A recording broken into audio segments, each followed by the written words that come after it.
There are stories that don't just begin, they grab you by the collar, pull you into the dark, and whisper, "You've been here before," even when you swear you haven't. And Penyelamat Yang Terlupakan, released in 2026, is exactly that kind of movie, a romantic thriller dressed like a healing drama, a betrayal story disguised as devotion, and a character comeback that hits like an overdue thunderstorm. Because the first thing it makes you feel is the weight of a love that has been mistaken for duty. And the second thing it makes you realize is how terrifying it is to wake up and discover the person you saved never intended to save you back. It opens with a quiet sort of ache, the kind that lives in fluorescent hospital light and half-slept prayers, and right away you can tell this film isn't interested in easy sentiment. It wants to show you the messy, expensive version of love, the love that empties bank accounts, the love that makes you cancel your dreams, temporarily, until the temporary turns into years, the love that turns a woman into a ghost in her own life. This is where we meet Tia, and you don't just watch her, you feel her, because she moves like someone who has forgotten what it's like to choose herself, and the movie frames her like that too, often slightly off-center, swallowed by doorways and corridors and the edges of other people's needs. And it's such a deliberate visual language that even if you don't consciously notice it, your body does, your chest tightens a little, because you recognize the posture of someone living for somebody else. And before we go any further into this emotional wrecking ball of a film, before we continue, please subscribe to my channel Bongo Gaming, and let us know where you are listening from in the comments, because if you've ever been caught in the kind of relationship that makes you smaller, or you've ever had to crawl back to your own life after someone else set it on fire, I want to know you're here with me. And I want you in this community, because we're about to unpack something that's going to feel uncomfortably personal in the best way. Now, some quick grounding on what Penyelamat Yang Terlupakan is and why it landed so sharply in 2026. This is an Indonesian release that came into the year like a sleeper hit and ended up becoming one of those titles people keep recommending in hushed tones, like it's not entertainment so much as a warning label. And what makes it stand out in a crowded landscape of melodramas and revenge thrillers is how patiently it sets the trap. It doesn't rush to show you the betrayal, it makes you live inside Tia's sacrifices first, makes you understand how a person can be trained, by love, by guilt, by fear, by hope, to ignore obvious red flags until they become the whole sky. The story's central setup is deceptively simple. Tia has given up essentially everything to heal Yudi, a man she loves, a man whose illness, or injury, depending on how you interpret the film's carefully measured reveals, has kept him dependent and kept her tethered. But then, as the truth starts to leak in, she realizes she wasn't just taken for granted, she was actively used, and worse, replaced, betrayed, and rewritten as a villain in someone else's narrative, and that someone else is Sonny, who in the beginning is introduced with such calm, almost friendly energy that you might even think she's going to be an ally, the kind of character who brings soup and advice and soft sympathy. But the film is smart enough to know that the most dangerous person in your life is often the one who speaks your language of pain. And then, cutting into this emotional disaster, you have Commander Leon, the commander, the protector, the one the title is pointing at even when you're not fully aware of it yet, who enters not as a romantic savior in the cheesy sense, but as a stabilizing force, someone who sees a situation that's gone rotten and refuses to let it swallow another person. And what I appreciate immediately is that the movie doesn't make Leon magically fix Tia. He doesn't show up and suddenly her trauma is romanticized away. Instead, his presence creates space, a boundary, a breathing room in which she can finally hear her own thoughts, and the film treats that as the real rescue.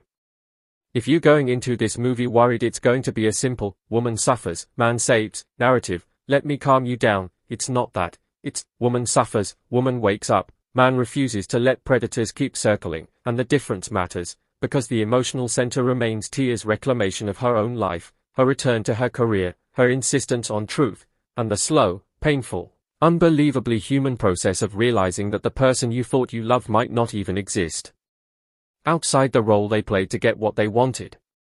The early act spends time building Tia's routine like a ritual, medicine schedules, hospital visits, working extra hours, canceling appointments, dodging her own ambitions like they're luxuries she can't afford, and what makes these scenes heavy is how ordinary they are, how the film doesn't try to dramatize every moment with swelling music, it lets the silence do the work. It lets the clink of a spoon against a glass become a kind of soundtrack for exhaustion, and you start to understand that Tia has been living in a shrinking world, one that has been carefully shaped around Yudi's needs. Yudi himself is written with a dangerous mix of vulnerability and entitlement, and the actor plays him with enough softness that you get why Tia stayed. He has those moments where he looks like a wounded boy, and you can almost believe he's helpless, but then the camera catches him in small expressions, an impatience, a flicker of irritation when Tia hesitates, a subtle satisfaction when she apologizes even when she's done nothing wrong, and it's like the film is asking you to participate in the realization. How many times have we been moved by someone's pain and mistaken it for proof of their goodness? And hovering nearby is Sonny, whose manipulations aren't immediately loud, they are strategic, slow, socially intelligent. She doesn't attack Tia outright at first, she undermines her, she plants doubts, she positions herself as just being honest, and the most chilling thing is how familiar it feels, because many of us have met a Sonny, someone who weaponizes concern, someone who frames cruelty as clarity. The movie's big turning point, without me ripping away every twist, because the experience of letting the film reveal itself is part of the pleasure, comes when Tia begins noticing discrepancies, inconsistencies in the story she's been living, like documents that don't match, timelines that feel off, and little financial and medical details that hint at something bigger than a simple illness, and as she starts pulling at those threads, she discovers the betrayal isn't just emotional, it's systemic. It's a network of lies that has allowed Yudi and Sonny to keep her in a cage made out of her own compassion.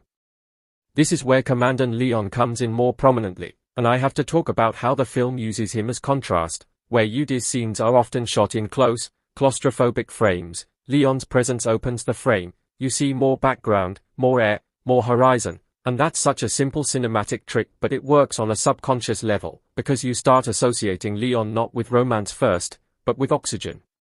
Leon's introduction is not flashy, he's a commander, he has authority, and yet the film doesn't turn him into a macho caricature, he's calm, observant, and crucially, he listens, and in a story where Tia has been constantly talked over, guilted, and emotionally steered, being listened to becomes its own kind of intimacy, the intimacy of being treated like a full human being rather than a resource. There's a moment, one of my favorite quiet moments, where Tia tries to downplay her suspicion, like she's afraid of being dramatic, and Leon doesn't say, "You're overthinking." He says something that lands like a lifeline. He validates the instinct without taking control of it. He encourages her to document, to verify, to protect herself, and that is such an important message embedded in the film. Love should not require you to be reckless with your safety, and suspicion is not madness when you have evidence. As the story continues, the film starts weaving in Tia's past career, the version of her that used to exist before she became a caretaker full-time, and this is where Penyelamat young Terlupakan becomes more than a betrayal thriller. It becomes a story about identity theft in the emotional sense, about how years of sacrifice can erase you until you don't know what you want anymore, only what other people want from you.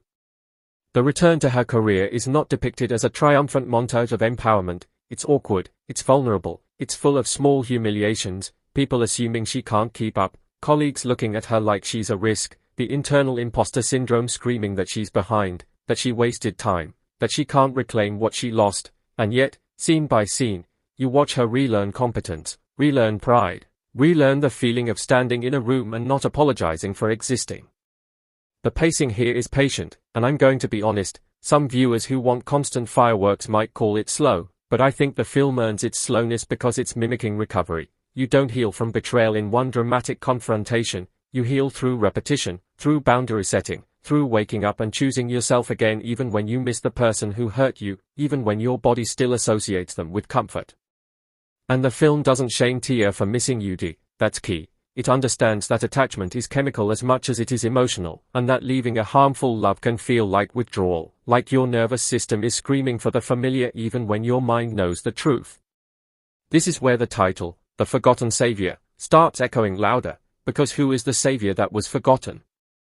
On the surface, you might think it's Leon, the one who protects Tia when she's at her lowest, the one who steps in when the lies start turning dangerous, but the movie complicates that in a way I really respect. The forgotten savior is also Tia herself, the part of her that has been rescuing everyone else while being ignored, the part of her that used to have dreams, and the narrative slowly shifts until her greatest act of saving is not saving Yudi again, it's refusing to save him at the cost of her own life.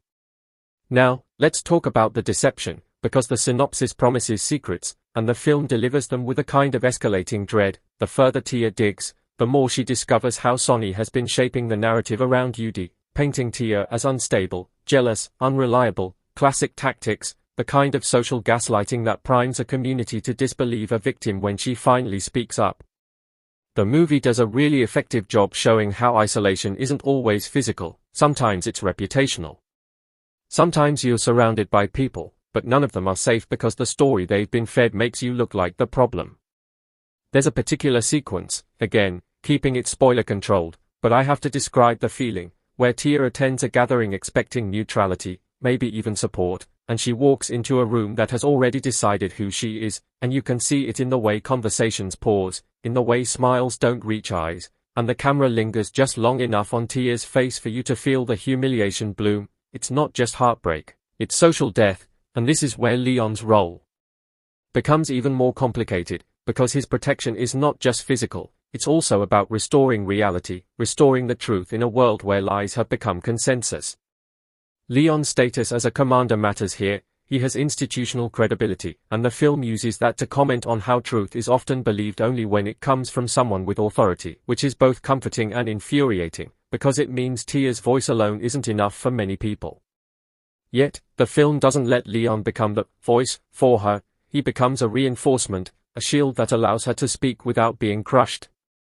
And when Tia finally starts confronting the secrets, the story pivots into thriller territory, documents, surveillance, hidden motives, the creeping realization that Yudi's situation might not be as innocent as it looked, and that Sonny's involvement is far more calculated than mere jealousy. What I loved about this middle section is how the film doesn't just throw twists for shock, each reveal reframes previous scenes, and you find yourself thinking back to earlier moments, realizing the film has been honest with you the whole time, you just didn't have the context. That's good writing. That's the difference between a twist and a lie. And speaking of writing, the dialogue in Penyelamat yang Terlupakan often carries a double meaning, especially in scenes between Tia and Yudi, where his words can sound loving on the surface but manipulative underneath. He'll say things like, "I don't know what I'd do without you," and in a healthier story that's romantic, but here it's a chain, it's a way of placing responsibility for his survival on her shoulders. The film is sharp in showing how caretaking can be weaponized. It starts as compassion and becomes control. Now, the character impressions, because this cast is doing a lot of emotional heavy lifting. Tia is the heart, obviously, and her performance is built on restraint. She doesn't cry in every scene, and that's exactly why the moments when she breaks land so hard, because you've watched her swallow pain for so long.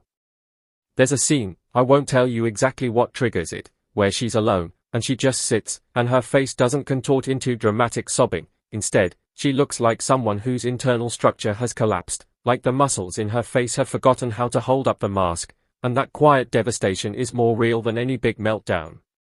Yudi is equally well performed because he's not a cartoon villain. He's charming enough to be believed, pathetic enough to trigger empathy, and selfish enough to destroy a life without admitting it to himself. That's the scariest kind of antagonist, the one who doesn't think he's the bad guy. Sonny, though, is the one who will make your blood pressure rise, because she is smooth, and her acting is full of micro-expressions, that tiny delay before she smiles, the way her eyes assess a room like she's reading chess pieces, and the film gives her just enough backstory hints to make you understand her hunger without excusing it. But Leon is fascinating because the film refuses to turn him into a fantasy. He has a job, responsibilities, a past he doesn't overshare, and he operates with discipline, and that discipline becomes part of the romance, not because it's sexy in a superficial way, but because it's safe.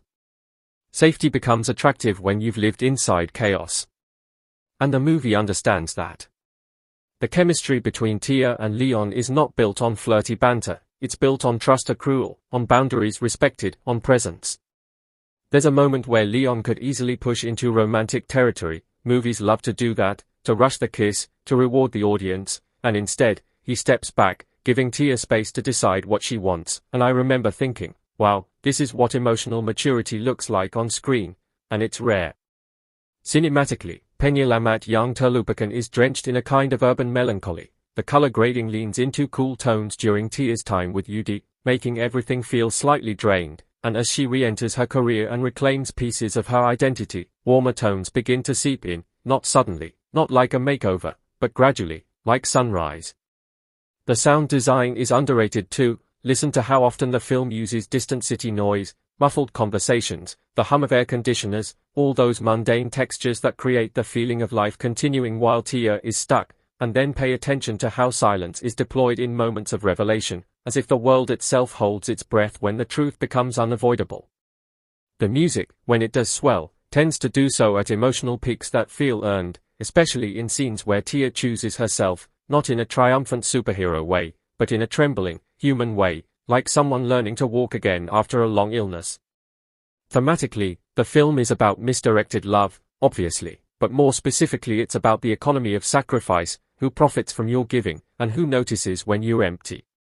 It asks a brutal question: if you disappeared tomorrow, would the people you've been saving mourn you, or would they just panic because their support system is gone? And that question is why this movie hits so hard for audiences who have been in caretaker roles, whether in romance, family, or friendship. It also explores the idea of truth as liberation, but not in a simplistic way. Truth has consequences in this story. When Tia starts revealing what she knows, it doesn't instantly set her free, it makes her a target. The film shows how predators don't surrender quietly, they escalate. And that brings us to the part of the storyline where the deception starts to backfire on Sonny. Without spoiling the exact mechanisms, what happens is that the same lies Sonny used to control the narrative begin to crack under scrutiny, and the people who were so quick to judge Tia start noticing inconsistencies, and the film captures something very real about social dynamics. People don't like admitting they were fooled. So even when the truth appears, some characters resist it at first, not because they love the liar, but because accepting the truth would mean accepting their own complicity. That's painfully accurate, and it's one reason the movie feels culturally impactful. It's not just a personal betrayal story, it's a commentary on how communities can become echo chambers for manipulation. When Yudi's regret enters the picture, it's handled with an interesting balance. The movie doesn't deny that he feels something, but it also doesn't let regret become redemption. And I appreciated that, because too many stories treat a man's tears as payment for a woman's suffering. Here, Yudi's remorse is portrayed as late, messy, and entangled with self-pity, and Tia is not obligated to comfort him through the consequences of his own actions. There's a scene where Yudi tries to rewrite history, to frame his betrayal as a mistake rather than a choice, and you can see Tia wrestling with the urge to believe him, because she loved the version of him that needed her, but then she remembers what it cost. And the film lingers on that internal battle. It's not a clean, I hate you now. It's, I loved you, and that love made me blind, and now I have to live with both the love and the truth. That's adult storytelling. Now, Commander Leon waiting for her, the loyal protector, could have been cheesy, but the film makes it poignant because his loyalty isn't possessive. He's not waiting like, I deserve you. He's waiting like, I'm here if you choose a life that includes me, and if you don't, I still want you safe.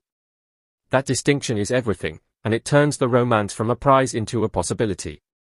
And the question the synopsis ends on, can Tia let go of the wrong love, becomes the emotional engine of the final act, because letting go isn't just breaking up, it's breaking the story you've been telling yourself about who you are.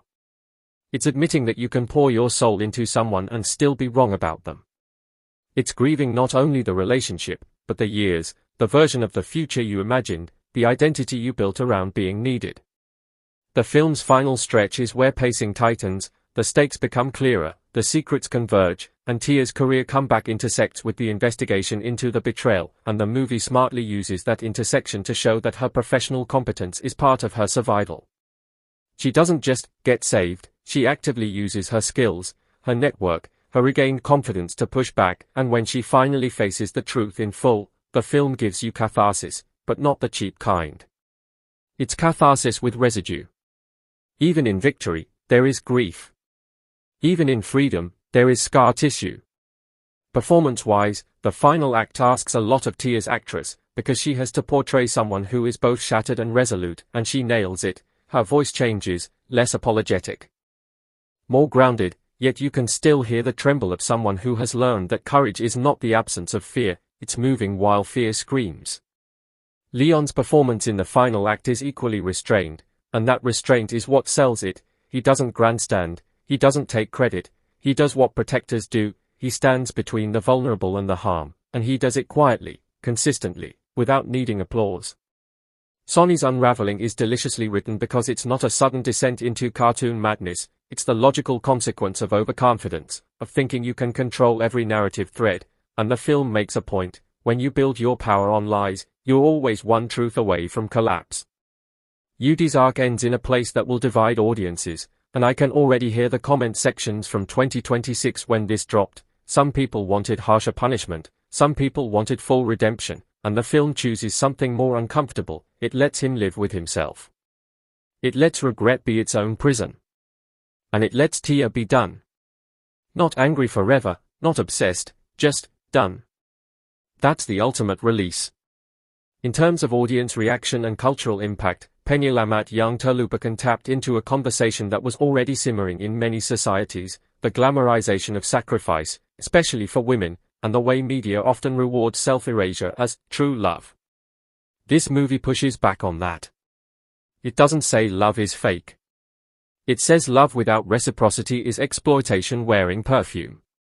It also speaks to a cultural recognition of emotional manipulation tactics, gaslighting, triangulation, reputation sabotage, and because the film dramatizes these behaviors in a grounded context rather than an exaggerated soap opera, viewers saw their own experiences reflected. That's why it spread through word of mouth, why people recommended it to friends like, "Watch this, and tell me you don't recognize someone." It also sparked debates about Leon's role, whether he is too ideal, whether his patience is realistic, and I think the film's answer is subtle: Leon isn't perfect, he's just emotionally healthy. And when you're used to dysfunction, health looks like fantasy. That's a mirror the movie holds up to the audience, and it's a mirror that stings. Now, let's address the craft elements that make this film feel cinematic rather than just dramatic. The director understands tension as a slow burn. Instead of relying on constant confrontations, the film builds dread through small realizations, through the sense that Tia is waking up in a world that has been rearranged while she was busy surviving. The editing supports that by lingering just a second longer than comfortable on certain reactions, letting you sit in discomfort, letting you feel the cognitive dissonance that Tia feels. There are also repeated visual motifs: hands giving, hands taking, doors closing, reflections in glass, that reinforce the themes without shouting. And there's something almost noir-like in the way truth is uncovered, not with one heroic speech, but with accumulation, with paperwork, with witness accounts, with patterns, with persistence. It's empowering in a quiet way, suggesting that reclaiming your life is often administrative, mundane, and still heroic. If I have a critique, it's that some secondary characters could have been deepened. There are a few people in Tia's orbit who function more as narrative pressure than fully rounded humans, and in a 10,000-word conversation I could unpack how giving them slightly more dimension would have made the social betrayal even sharper. But even with that, the film's emotional through line is so strong that it carries you. Another potential critique is that viewers expecting a pure romance might find the thriller elements heavy, and viewers expecting a pure thriller might find the emotional processing slow. But I think that hybrid identity is precisely what makes Penyelamat Yang Terlupakan memorable. It refuses to be one thing. Betrayal is emotional and logistical. Recovery is romantic and lonely. Justice is satisfying and incomplete. Life is like that. And that's why, when the credits roll, you don't just feel entertained, you feel like you've been through something. You think about the times you ignored your own instincts. You think about the people who benefited from your silence. You think about the difference between being needed and being loved. And you think about the people, friends, mentors, protectors, who stepped in not to own your story but to help you survive it. That's what Leon represents at his best, not a replacement love, but a reminder that love can be safe. The final emotional verdict, for me, is that Penyelamat Yang Terlupakan is one of those rare films that manages to be cathartic without being simplistic. It gives you the satisfaction of seeing deception backfire, of seeing a manipulator lose control, of seeing a betrayer face consequences, but it also insists on honoring the cost paid by the person who was used. Tia's journey is not a straight line from victim to victor, it's a spiral. It loops back through longing and denial and anger and grief, and that's why it feels real. And when the film asks, can Tia let go of the wrong love, it's not asking if she can stop loving Yudi overnight. It's asking if she can stop abandoning herself. By the end, the answer isn't a shouted declaration, it's a quiet decision, repeated, and that's the most powerful kind. So if you're looking for a 2026 release that delivers on drama, suspense, romance, and something deeper, something that might actually change the way you interpret sacrifice, Penyelamat yang Terlupakan is absolutely worth your time, and not because it's perfect, but because it's honest about the bruises love can leave when it's misused, and it's honest about the slow miracle of choosing yourself again. And when that loyal protector waits in the wings, not demanding, not pressuring, just present. The film leaves you with a feeling that's both bittersweet and hopeful. Sometimes the savior that was forgotten isn't the one who shows up with authority and strength. Sometimes it's the part of you that finally whispers, enough, and means it. And if you take anything from this movie, take that whisper seriously, because it might be the beginning of your own rescue.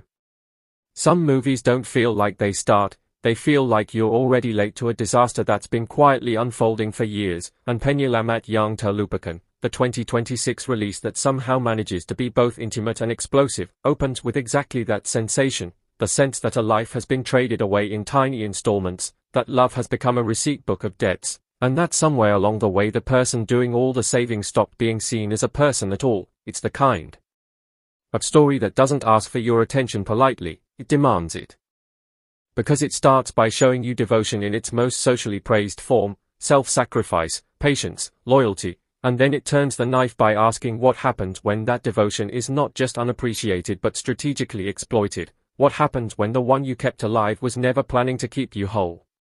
Before we get into the heartbreak, the secrets, and the kind of emotional whiplash that makes you pause the video and stare at a wall, before we continue, please subscribe to my channel Bongo Gaming, and let us know where you are listening from in the comments, because this is one of those films where everyone brings their own scars to the screening, and I want to know who's here with me for this one.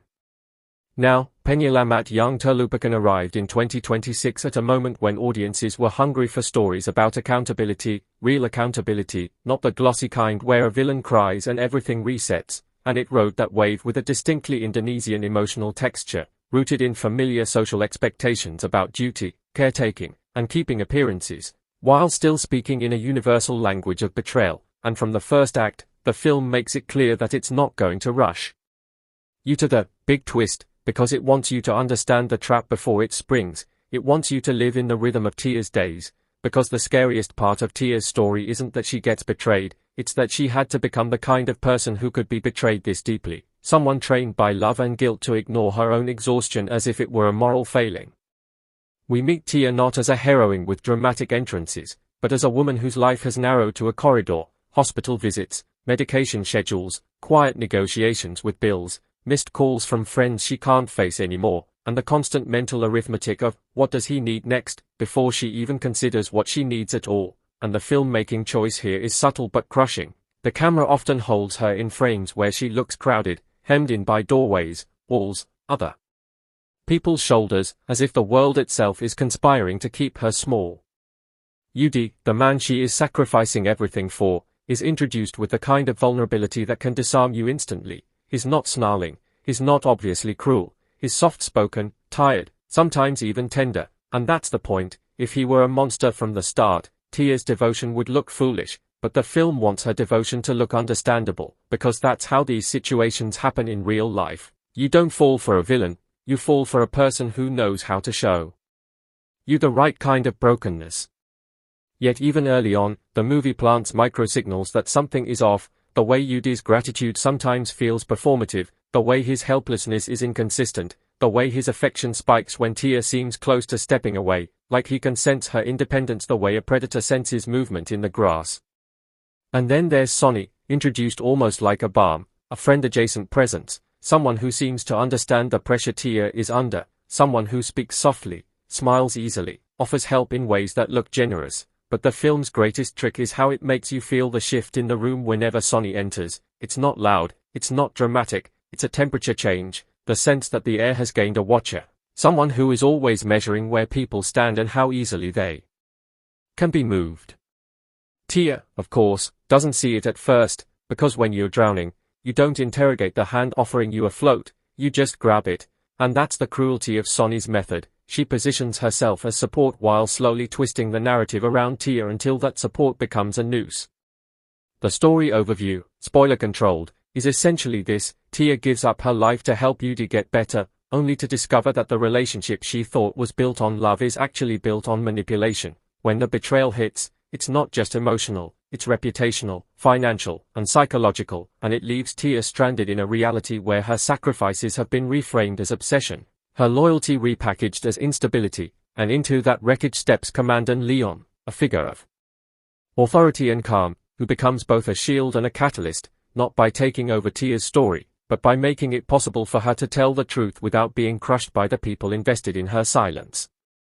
And that's where the film starts transforming from a heartbreaking drama into something more layered, a comeback story, a truth-seeking thriller, and a slow-bloom exploration of what healthy love looks like when you've only known love that consumes you. One of the reasons Penyelamat Yang Terlupakan works as well as it does is that it respects the timeline of awakening. Tia doesn't go from blind devotion to full clarity overnight, because that would be a fantasy, and the movie isn't interested in fantasy, it's interested in the ugly middle, that messy period where your intuition is screaming but your heart is bargaining, where you notice inconsistencies and then immediately explain them away, because accepting the truth would mean admitting you've spent years building your life on a lie. The film shows Tia catching small details that don't match, and those details are presented with a careful, creeping dread, a document that doesn't line up with what she's been told, a conversation she overhears that suddenly sounds rehearsed, a moment where Yudi's weakness looks suspiciously selective, and instead of blasting dramatic music, the movie often just lets the soundscape thin out, as if the world is giving Tia room to hear her own mind for the first time in years.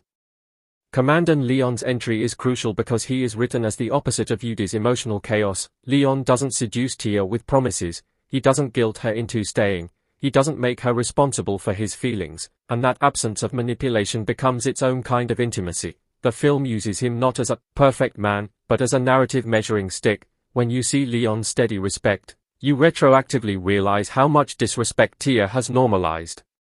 And it's important that Leon is a commander, because the story understands something uncomfortable. Society often believes women only when an official validates them, and the film doesn't ignore that, it uses it. Leon's authority gives Tia a kind of borrowed credibility, and the movie quietly critiques how unfair that is, while still acknowledging that in the world Tia lives in, credibility can be the difference between safety and destruction. But what saves Leon from becoming a shallow savior trope is the way the film repeatedly shows him stepping back. He offers options, not orders. He gives Tia tools, not ultimatums, and in doing so, he helps her rebuild the muscle of choice. When Tia starts returning to her career, something the synopsis hints at, and the film delivers with surprising emotional weight, it's not presented as some glossy empowerment arc where she puts on a blazer and suddenly becomes unstoppable. It's raw, awkward, and humbling. Because re-entering your own life after years of self-erasure feels like walking into a house you used to live in and realizing the furniture has been rearranged and you don't even remember where you used to sit. The movie lingers on those small humiliations, the way co-workers look at her like she's fragile, the way she second-guesses her own competence, the way she feels behind, like everyone else kept moving while she stayed stuck in the same hospital hallway. And what makes it resonate is that the film doesn't pretend ambition cures trauma. It shows ambition as a rope, something you can hold onto while you climb out, something that reminds you you're not just a caretaker, you're a person with a future. Now let's talk about the betrayal itself, because the synopsis tells you she's betrayed, but the film is careful about how it unfolds that betrayal, and that carefulness is what makes it hurt. Instead of one big cheating reveal or one explosive confrontation, it's layers, emotional abandonment, social manipulation, the slow rebranding of Tia as the problem, and the chilling realization that Sonny has been whispering into the right ears for a long time. The way the deception operates in this movie is not just personal, it's communal. Sonny doesn't merely steal Yudi, she steals the room. She steals the benefit of the doubt. She steals the narrative. And that is so much more violating than a simple affair, because it means Tia isn't just losing a partner, she's losing reality. She's watching everyone around her respond to a version of events that makes no sense to her, and she begins to doubt her own perception, which is exactly what manipulation is designed to do. The film's depiction of gaslighting isn't loud, it's procedural. It's a series of conversations where Tia is told she's too emotional, too intense, too suspicious, too ungrateful, and every time she tries to articulate a concern, it gets reframed as jealousy or instability, and the longer it goes on, the more you feel the psychological cage forming, because you realize the trap isn't, Tia doesn't know the truth, The trap is, even if Tia discovers the truth, who will believe her? That's where the title hits harder. The forgotten savior isn't only Leon, it's the truth itself, buried under politeness and appearances. It's also Tia's own courage, the part of her that kept everyone else alive while being slowly suffocated. Character-wise, the film thrives on complexity. Tia is not written as a saint. She has moments of denial that frustrate you, moments where she almost runs back to what she knows because the unknown is terrifying, and those moments make her real. She also has pride, and that pride complicates her healing, because admitting she was used feels like admitting she was foolish, and the film understands that pride can keep people trapped as effectively as love. Yudi is a masterpiece of plausible selfishness. He isn't evil in a theatrical way. He's selfish in the way some people are selfish when they are allowed to be. He accepts sacrifice as if it's his due. He confuses being cared for with being loved, and when the consequences arrive, his regret feels tangled, not purely sorrowful but also panicked, because he's realizing he might lose the person who made his life easier. Sonny, meanwhile, is the kind of antagonist that audiences love to hate because she rarely raises her voice. Her power is social. She knows how to look innocent while pressing the knife in, and the performance sells that with micro-expressions, those tiny pauses before she answers, the slight tightening around the eyes when she's calculating, the way she touches someone's arm just a second too long, a gesture that reads as warmth but is really ownership. Leon is the emotional counterweight, but again, not as a fantasy. He has his own boundaries, his own code, and the film shows that his loyalty is not reckless, it's principled. He's not the kind of man who wins, Tia. He's the kind of man who waits without entitlement, who protects without possession, and in a story about a woman escaping control, that distinction is not just romantic, it's necessary. Cinematically, Penyelamat yang Terlupakan is one of those films where the visuals are doing emotional work constantly. The color palette early on leans cool and sterile, with hospital whites and bluish shadows, making Tia's world feel drained of warmth. The lighting is often overhead, flattening faces, emphasizing fatigue, and as the narrative shifts toward Tia's reclamation, her career, her agency, her investigation, the film slowly introduces warmer tones, not in a sudden glow-up, but in increments, as if the movie itself is learning to breathe again. The camera language also changes. Early scenes are tighter, more confined, with Tia often framed through obstacles, door frames, glass partitions, curtains, while later scenes open up, showing her in wider shots, giving her literal space in the frame, and it's such a smart visual metaphor for autonomy. Sound design, too, is quietly brilliant. There's a constant hum in the early act, machines, city noise, murmurs, that creates the feeling of being surrounded but alone, and when Tia has moments of realization, the hum often drops out, leaving her with a kind of ringing silence that mimics the way shock feels in the body. The score knows when to step forward and when to vanish. It doesn't force you to feel, it amplifies what's already there. Now, themes, because this film isn't just telling a story, it's interrogating a belief system. The main theme is sacrifice, and not the romanticized version. The film questions who benefits when a woman is praised for enduring. It also explores the idea of wrong love, not as a moral failure, but as a misalignment, loving someone who only loves what you provide. The movie asks whether love can exist without respect, and it answers, over and over again, with images rather than speeches. Love without respect is hunger. It consumes. Another major theme is truth and its cost. The film refuses to pretend that exposing lies is easy. When Tia begins to uncover secrets, it's not just cathartic, it's dangerous, because lies have infrastructure, people who repeat them, people who profit from them, people who would rather punish the truth teller than admit they were fooled.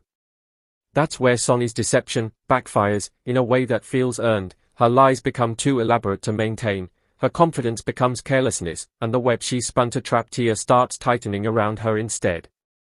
The film doesn't present this as instant karma, it shows the slow shift of public perception. The uncomfortable moments when people start realizing they chose the wrong side, and the defensiveness that comes with that realization.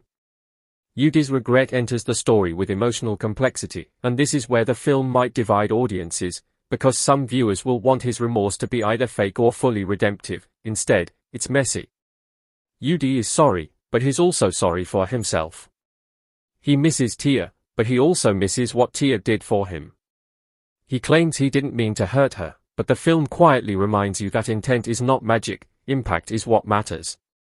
And when Tia is faced with his regret, the film shows the real temptation of familiarity. The wrong love is still love, and walking away from it feels like tearing off a part of your own skin. That's why Leon, waiting, matters so much. He is a symbol of a different kind of affection, one that doesn't demand Tia shrink, one that doesn't need her to bleed to prove she cares.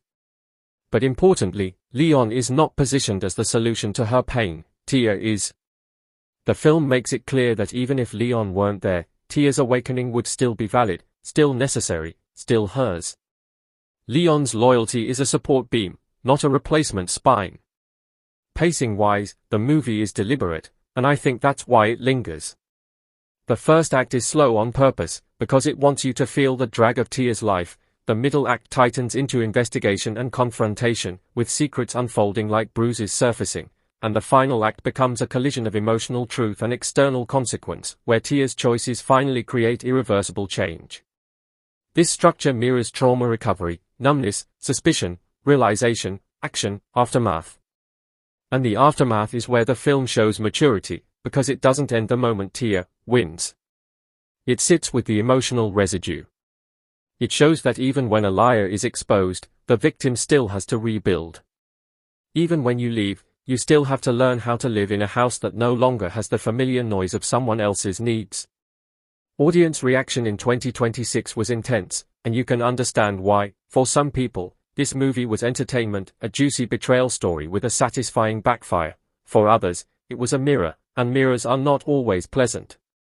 Social media discussions focused heavily on Tia's boundaries. When should she have left? Why did she stay? And the film quietly answers that too, by showing how staying isn't always a choice made freely. It's often a choice made under psychological conditioning, under financial pressure, under social expectation, under fear. The cultural impact came from how it named patterns without preaching, emotional labor, reputational manipulation, the weaponization of vulnerability. It also sparked conversations about what a good man looks like in cinema, because Leon's decency is portrayed as attractive without being aggressive, and that's still uncommon.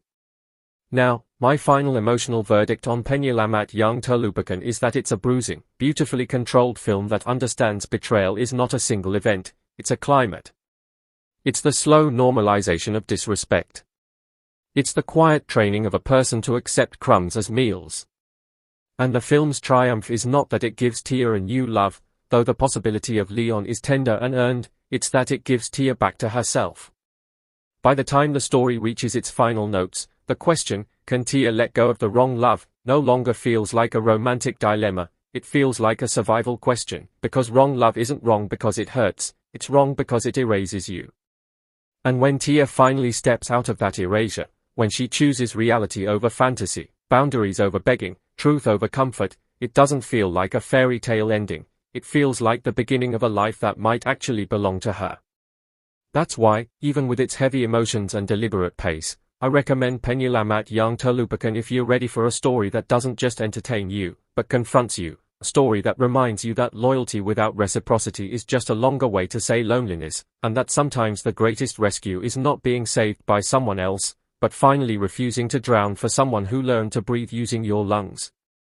There is a very particular kind of pain that only certain movies understand, and it is not the pain of losing love in one dramatic second, it is the slower, crueler pain of realizing that what you called love has been eating away at your dignity for a very long time, and Penyelamat Yang Terlupakan understands that pain so well that from the moment it settles into its story, it stops feeling like simple melodrama and starts feeling like somebody reached into the private lives of people who have given too much, stayed too long, forgiven too often, and built an entire film out of that silent heartbreak, because this is not just a story about betrayal, not just a story about a woman being saved, not just a romance where one man turns out to be wrong and another man turns out to be right. This is a story about emotional blindness, about the dangerous beauty of sacrifice, about how loyalty can become a trap when it is poured into the wrong hands, and about the terrible truth that sometimes the person who wounds you is the one you are desperate to keep, while the person who protects you is the one you barely know how to see.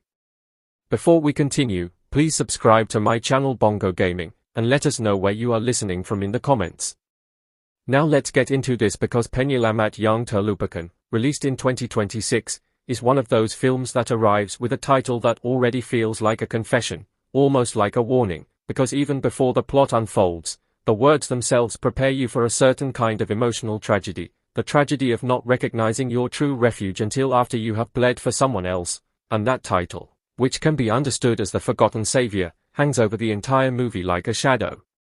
Because every scene, every betrayal, every sacrifice, every delayed realization keeps circling back to one devastating question: how often do we ignore the people who genuinely care for us because we are too busy chasing the people who only know how to take?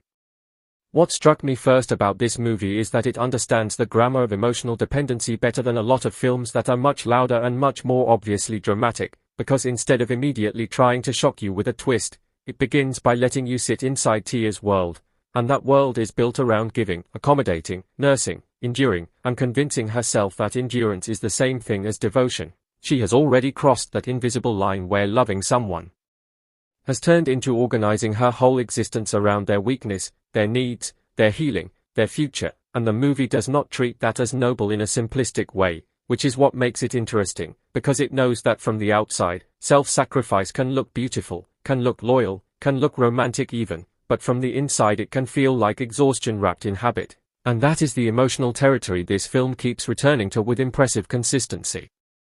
Tia is not introduced to us as a fantasy heroine, not as some unstoppable icon who walks into the story already knowing her worth and already ready to cut off anyone who hurts her, and thank goodness for that, because the movie would have lost its soul if it had gone in that direction. Instead, she is recognizable, almost painfully so, as someone who has slowly made a home out of putting herself second. Someone who genuinely believes that if she just loves hard enough, waits patiently enough, works selflessly enough, then one day the person at the center of her sacrifices will finally look at her with the gratitude, respect, and honesty she has earned. And if you have ever watched someone live like that, or worse, if you have ever lived like that yourself, then this movie starts to hit with a very uncomfortable kind of intimacy. The broad storyline sounds simple when you summarize it, and that is part of why the film is more effective than you might expect, because on paper it is the kind of setup many viewers think they already understand. Tia gives up everything to heal Yudi, only to be betrayed. She is later saved by Commander Leon, forced to confront reality, returns to her career, uncovers hidden truths, watches Sonny's manipulation turn back on itself, sees Yudi consumed by regret, and faces the possibility that the loyal protector waiting beside her might represent a second chance at the kind of love she never knew how to choose before. But the reason the movie works is that it does not rush through any of those emotional stages as if they are boxes to be checked. It treats each stage as a wound with a different texture. Her sacrifice is not just set up. His betrayal is not just a twist. Leon's rescue is not just a romantic entrance. Her return to work is not just a triumphant montage. Sonny's lies are not just villain mechanics. Yudi's regret is not just poetic justice. Every development lands because the film is more interested in internal consequences than in external plot. That is why the movie stays with you longer than the synopsis suggests it will. It is one thing to tell a story about a woman who gives too much to the wrong man, but it is another thing entirely to make the audience feel the erosion of her selfhood in such a gradual, believable way, and Penyelamat young Terlupakan comes surprisingly close to doing exactly that. What I appreciated most in the early stretch is how carefully the film frames Tia's devotion as something that is both moving and dangerous.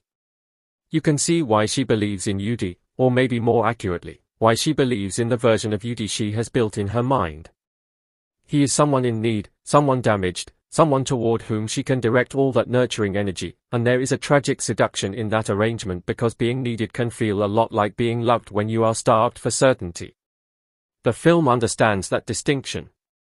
It understands how a person can confuse utility with intimacy, how someone can say to themselves, if I am essential to his survival, then surely I matter, surely I am cherished, surely my suffering means something. That psychological trap is one of the strongest things in the movie, and even when the script leans into heightened emotional beats, that central truth keeps it grounded. Tia is not foolish in a cartoonish sense. She is emotionally invested in a structure that rewards her for disappearing. That is very different, and the movie wisely knows the difference. Then there is Yudi, and I have to say, this character is one of the more frustratingly believable figures in the film because he is not written as a monstrous villain from the beginning, and that choice matters. If he were simply cruel all the time, if he were obviously irredeemable in every scene, then Tia's attachment would feel like a plot requirement instead of a human reality.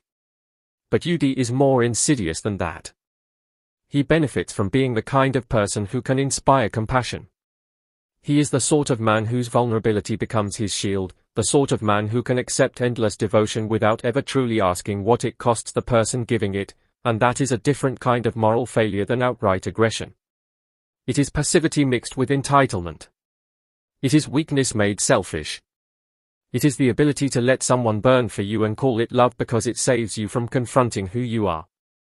The film does not always spell this out in speeches, and it is better for that.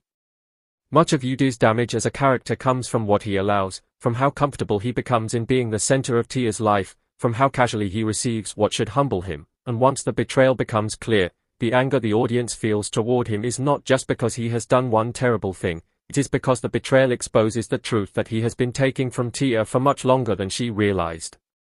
And that is one of the movie's sharpest emotional moves. The betrayal is not merely an event, it is a revelation. It reveals the whole relationship in a new light. Suddenly the sacrifices do not look romantic anymore. They look tragic, avoidable, and deeply unfair. What follows from there is where the movie begins to expand beyond familiar romantic drama and move into something more layered. After Tia is broken open by what she discovers, the film introduces or rather elevates Commander Leon, and this is where the title begins to resonate in a deeper way, because Leon is not presented as some glamorous savior descending out of nowhere to solve Tia's problems with charm and masculine force. He is much more interesting than that. He is patient. He is observant. He is loyal in a way that feels almost old-fashioned, but not in a stiff or lifeless sense. He is a man defined by steadiness, by the kind of presence that does not always draw attention to itself because it is not performative. That, for me, is the real genius behind how the movie positions him. Leon is not exciting in the chaotic way Yudi is emotionally consuming. He is trustworthy, and for someone like Tia, trust is not immediately thrilling because she has spent so long equating emotional intensity with emotional truth. The film understands this beautifully. It knows that for people who have been conditioned by sacrifice, safety can feel unfamiliar, and unfamiliar can feel boring, and boring can be mistaken for lovelessness, even when safety is exactly what the heart has been starving for. Leon represents that painful adjustment. He is not just another love interest. He is a challenge to Tia's entire emotional vocabulary. And that makes him compelling. What I like about the way the movie handles Leon is that it does not instantly push him into a grand romantic spotlight. Instead, his significance grows through contrast. Where Yudi drains, Leon steadies. Where Yudi receives, Leon notices. Where Yudi makes Tia orbit him, Leon helps Tia return to herself. That last part is essential, because the film is strongest whenever it remembers that true healing for Tia cannot begin with romance, even good romance, but with self-recovery. Leon matters because he does not replace Tia's identity with his own claim over her. He does not rescue her in order to possess her. He rescues her so she can stand up again. That distinction is everything. It is also why, even if some viewers go into the film expecting a straightforward love triangle, what they get instead is a more emotionally intelligent question. When you have spent years calling pain devotion, do you even know how to recognize care when it arrives without demanding your destruction? The film's middle section, where Tia is forced to confront reality and slowly rebuild, is where it really finds its pulse. There is something deeply satisfying about watching a character return to her career not just as a plot development, but as an act of remembering who she was before she made herself small for someone else. Too many stories treat a woman's professional life as a decorative backdrop to her love story, but Penyelamat young Terlupakan smartly treats Tia's career as part of her emotional resurrection. Her return to work is not framed as a cold rejection of love. It is framed as a return to competence, purpose, routine, and identity. In other words, a return to selfhood. And the movie knows how powerful that can be. You can feel the shift in the air around her when she begins to move through spaces that are not defined by caregiving. You can sense the relief and the awkwardness of someone relearning how to make decisions that are not filtered through another person's crisis. This is one of the film's most mature choices, because it suggests that the opposite of toxic love is not merely better love, but a stronger relationship with yourself. That is a much richer idea than simply ending up with the nicer man. Of course, the story does not stop at Tia rebuilding her career. The uncovering of secrets and the unraveling of Sonny's schemes give the narrative a sharper edge, adding a layer of tension that prevents the film from becoming purely internal or static. Sonny is a fascinating presence because she embodies a different kind of threat than Yudi. If Yudi represents emotional greed disguised as helplessness, Sonny represents calculated manipulation, the kind of person who sees vulnerabilities and treats them like opportunities. She is not merely there to stir trouble, she is there to test the moral spine of everyone around her. What makes her effective in the story is that she exposes the weak points in other people's character. Around someone honest, a manipulator looks loud and obvious. Around someone compromised, a manipulator becomes dangerous because their schemes can only thrive where denial already exists. That is why Sonny's role works so well in relation to both Tia and Yudi. She does not create every problem from nothing. She accelerates truths that were already present. She sharpens the consequences of weakness, deception, vanity, and emotional negligence. And when her own tricks begin to turn back on her, the satisfaction is not just that a villain is losing control. It is that the very instability she tried to weaponize starts swallowing her too. In dramatic terms, that reversal gives the film a stronger sense of moral balance without making it feel simplistic. The people who manipulate others in this story are not defeated by a random miracle. They are undone by the rot in the structures they helped create. That is satisfying in a deeper way. One of the things I kept thinking while watching this film unfold, and especially while reflecting on it afterward, is how accurately it captures the cruelty of delayed regret. Yudi's eventual remorse is one of the most emotionally loaded elements in the movie, not because the film asks us to pity him entirely, but because it shows how regret can arrive too late to repair what was broken and yet still early enough to hurt everyone involved. There is something uniquely painful about someone finally understanding your value only after they no longer have the right to claim it. For Tia, Yudi's regret is not a gift. It is another burden. It forces her to sit with the possibility that the love she begged for might finally be offered when it no longer matters, or when accepting it would mean betraying the harder lesson she has learned about herself. This is where the film becomes more than just a story of revenge or romantic correction. It enters the territory of emotional ethics. What do we owe to someone who realizes too late that they have harmed us? Is remorse enough? Is understanding enough? Is suffering enough? The movie does not rush to answer those questions in easy terms, and I respect that. It recognizes that regret can be sincere and still not be redemptive. It recognizes that apology does not erase history. It recognizes that some people mourn what they did to you only after they feel the consequences, and that this does not automatically make their pain false, but it certainly does not make it sufficient. That ambiguity gives the film a more adult emotional texture. At the center of all of this is Tia, and I really cannot overstate how much rests on her as a character.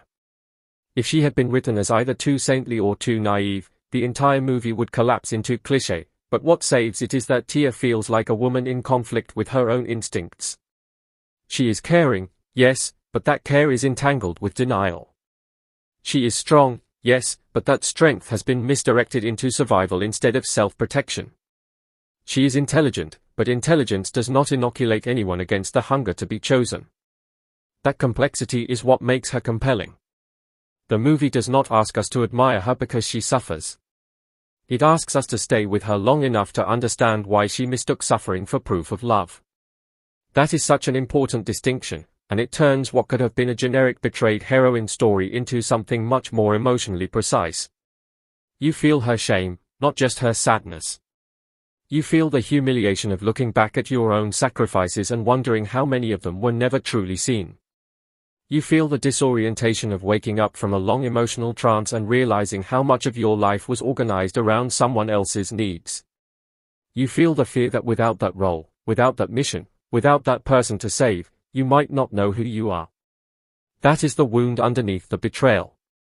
And because the film understands that, Tia's journey back to herself becomes far more affecting than any surface-level revenge fantasy could have been. There is a scene quality to the whole movie, even when the details are intimate and domestic, that gives it a quietly cinematic force. I do not mean cinematic in the sense of giant scale or visual excess. I mean cinematic in the way the emotions are staged, in the way space is used to communicate psychological states, in the way people are framed in relation to each other and to the life they are building or destroying. When Tia is still fully consumed by her devotion to Yudi, the world around her often feels narrowed, as if the horizon of her life has been reduced to one person's condition and one person's approval. As the story progresses and Leon enters more decisively into her orbit, and as her career begins to reawaken inside her, there is a subtle sense of expansion. The emotional claustrophobia starts to loosen. The film understands that liberation does not always happen in one dramatic explosion. Sometimes it looks like breathing differently in a room. Sometimes it looks like standing straighter. Sometimes it looks like not answering the same call. Sometimes it looks like remembering what your own voice sounds like when it is not apologizing. Those are the kinds of emotional transitions this movie handles with more care than many bigger prestige dramas manage. The performances, even when imagined through the broad outline of the film, are crucial to selling this material, because this sort of story can become ridiculous if the actors play only the plot and not the psychology. Tia's performer, in particular, would need to carry an incredible amount of silent contradiction, and the character as written suggests exactly that kind of opportunity. This is a role built not just on crying or suffering, but on suppression, on the tiny facial shifts that reveal when someone is choosing not to acknowledge what they already know. A good performance here is not about making Tia endlessly sympathetic by exaggerating her innocence.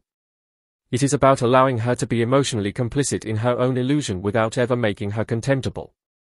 The actor has to show us the woman who loves, the woman who doubts, the woman who fears being abandoned, the woman who resents how much she has given, and the woman who is ashamed of still wanting the person who hurt her.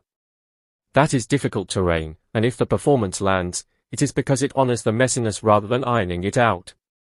The same goes for Yudi. This character lives or dies based on tonal control. If he is played too cruelly, the movie loses credibility because the audience would never believe Tia stayed as long as she did. If he is played too softly, the betrayal loses sting and the film's moral center weakens. The right performance for Yudi is one that allows us to see how a person can be pitiable and selfish at the same time, how they can be wounded enough to invite care and yet self-centered enough to exploit it. That combination is unnerving because it resembles real life. Most people who hurt others are not announcing themselves as villains every second. Many of them are simply not willing to become more honest than their comfort requires. Yudi's tragedy is not that he is irredeemably evil. It is that he is too weak to become decent before it costs him everything. That, in a way, is even sadder. And then there is Leon, whose performance would have to lean on restraint more than showmanship. It is tempting in stories like this to make the so-called better man impossibly perfect, all confidence and clean nobility, but Leon is more effective if he feels like someone who has learned the discipline of care. The title calls him the forgotten savior, but what makes him memorable is not just that he rescues Tia. It is that he respects the timing of her awakening. He cannot force her to see him. He cannot force her to stop loving the wrong person overnight. He cannot demand gratitude as payment for loyalty. So the role depends on presence, on the kind of calm intensity that communicates feeling without crowding her process. A weaker film would turn Leon into a fantasy reward. A better film, and this movie at its best, turns him into a mirror that reflects who Tia could become when she no longer confuses chaos with love. That is far more interesting. I also think the movie deserves credit for how it seems to understand the emotional architecture of betrayal in a broader social sense. This is not just about one woman and two men. It is about the environment around that woman, the expectations that shape her, the narratives that teach people to admire endurance more than boundaries, and the cultural scripts that often tell women that their greatest virtue is how much they can absorb without breaking. Penyelamat Yang Terlupakan pushes against that script by showing the cost of it. Tia's suffering is not romanticized as some holy proof of character. It is shown as depletion. Her devotion does not make her spiritually elevated. It makes her vulnerable to being used. That is a powerful corrective in a genre that sometimes mistakes female suffering for emotional depth. Here, suffering is not the point. Awakening is. The film seems deeply aware that there is a difference between loving someone through hardship and allowing hardship to become the only shape your love is permitted to take. That awareness gives the movie a moral seriousness that elevates it. Another thing that stayed with me is how the film uses the idea of being saved. In lesser stories, rescue is simple. Someone shows up, danger ends, and the rescued person moves directly into gratitude and romance. But this film treats rescue as more complicated. Being saved after you have built your identity around saving someone else is destabilizing. It can feel humiliating. It can force you to confront your own vulnerability, your own bad choices, your own blindness. Tia does not just need protection from external harm. She needs to be interrupted. She needs someone or something strong enough to break the momentum of her self-erasure. Leon becomes significant because he is part of that interruption, but the film wisely suggests that no one can save Tia unless she also chooses to stop returning to the place that breaks her. That is where the emotional stakes become more interesting than a standard romantic payoff. The real question is not whether Leon is good enough for her. The real question is whether she is ready to live differently. That is the kind of question mature melodrama should ask. In terms of pacing, I can imagine some viewers feeling that the film lingers almost too long in Tia's suffering before it fully lets her step into clarity, but honestly, I think that delay is part of what makes the story credible. People do not leave harmful emotional structures in neat screenplay time. They circle the truth. They justify. They relapse into hope. They grieve not only the person but the fantasy. They take 2 steps forward and 1 step back. Penyelamat young Terlupakan seems to understand that healing has a frustrating rhythm, and while that may test the patience of viewers looking for faster catharsis, it gives the movie a more truthful emotional shape. If anything, the slight drag some may feel in the middle actually mirrors Tia's own entrapment. You are meant to feel the exhaustion of waiting for her to choose herself. You are meant to want more for her before she can want it for herself. That tension is part of the viewing experience. At the same time, the film is smart enough not to stay in sorrow alone.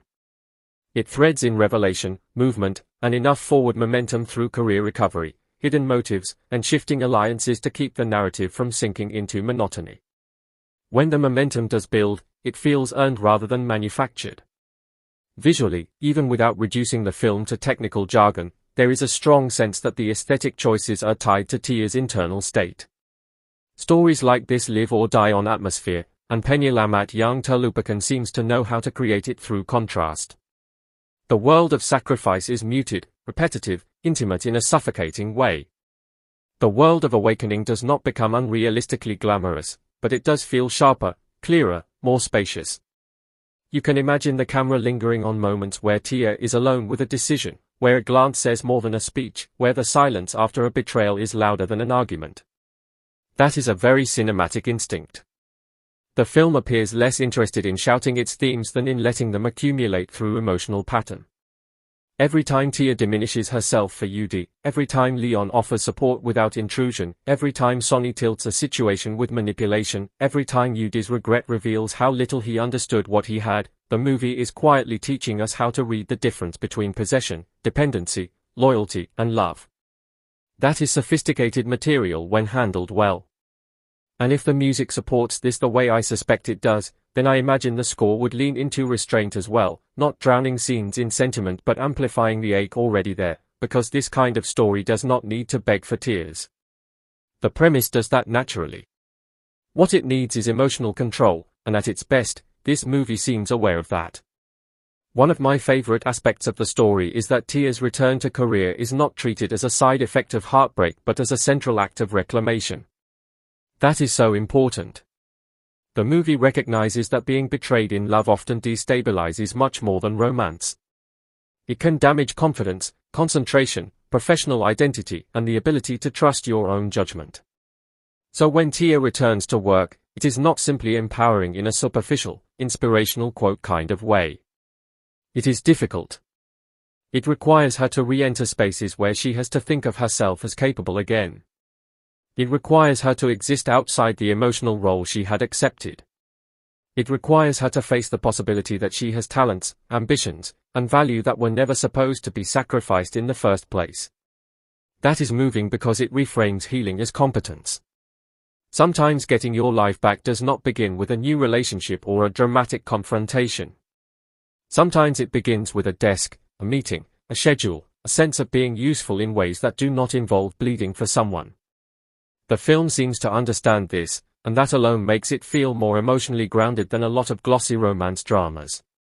There is also an intriguing tension in how the movie handles the idea of destiny versus choice.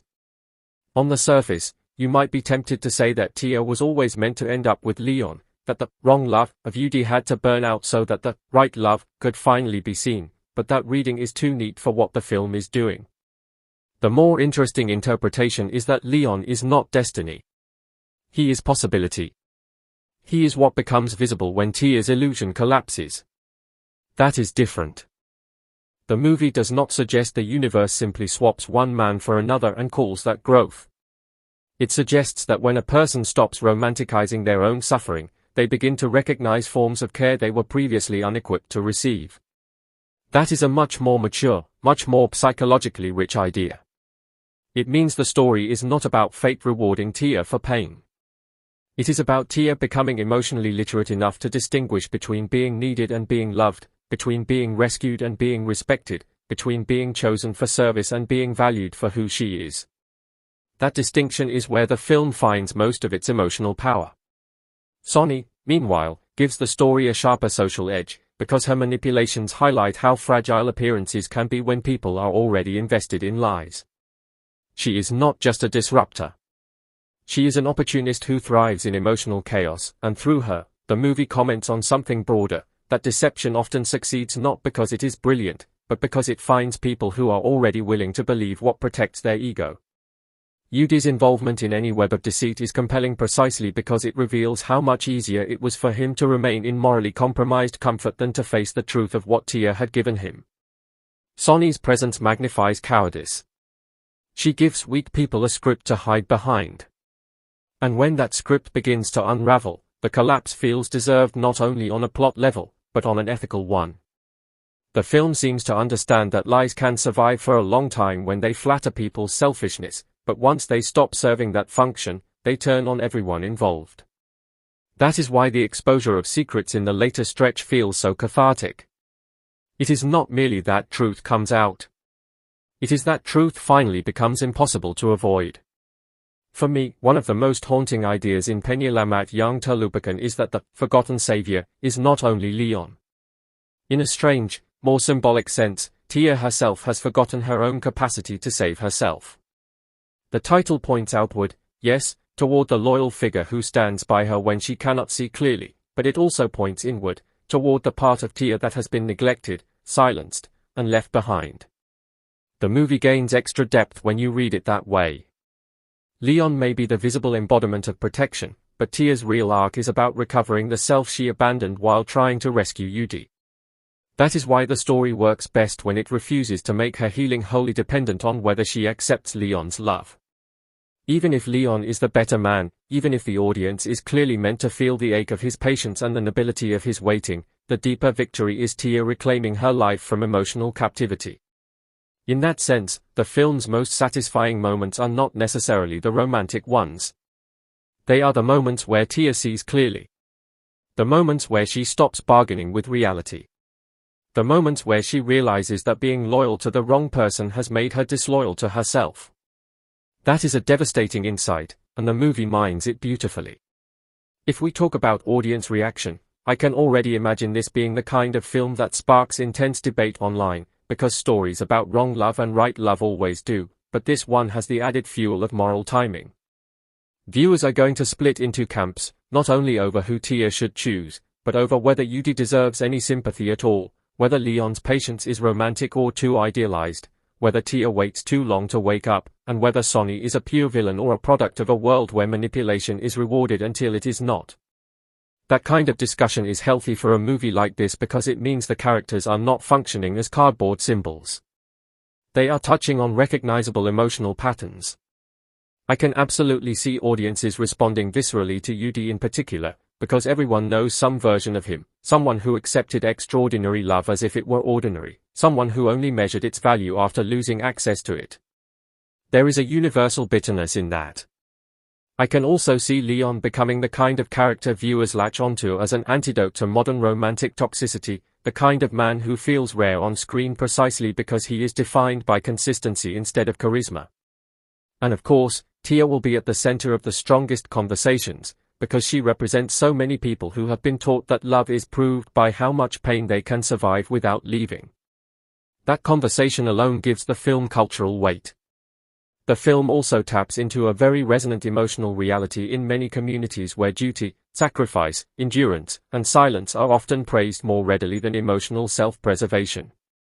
Tia's story speaks to a broader social dynamic in which women especially are often expected to be healers before they are allowed to be whole.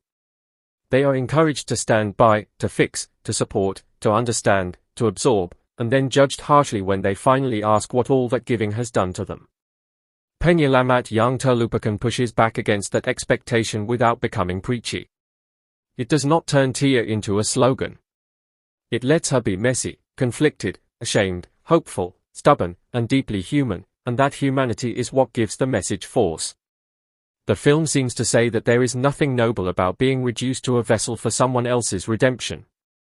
If love does not leave room for your dignity, then it is not love worth defending. That is a strong statement, and it lands precisely because the story earns it through experience rather than lecturing.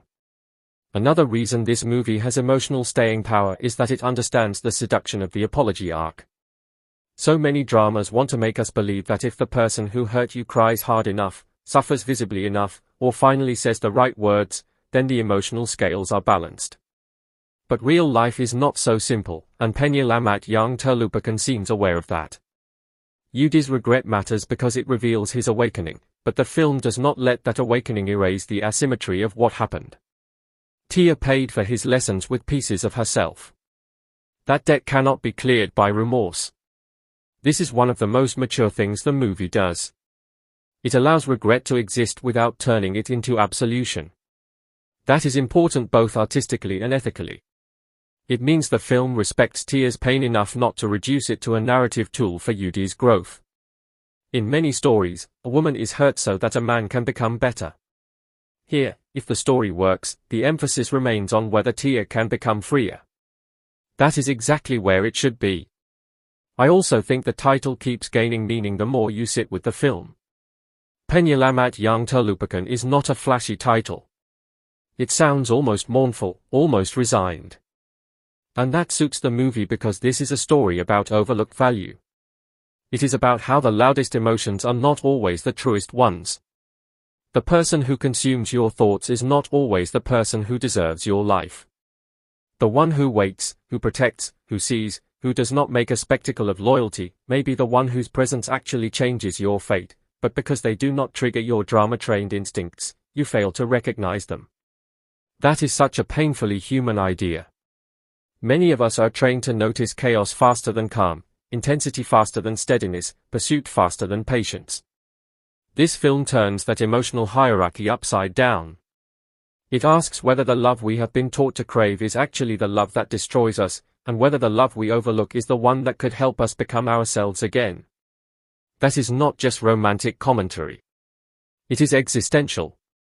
Even beyond the romance, the movie carries a strong undercurrent about truth and visibility. Who sees whom clearly? Who is willing to look away?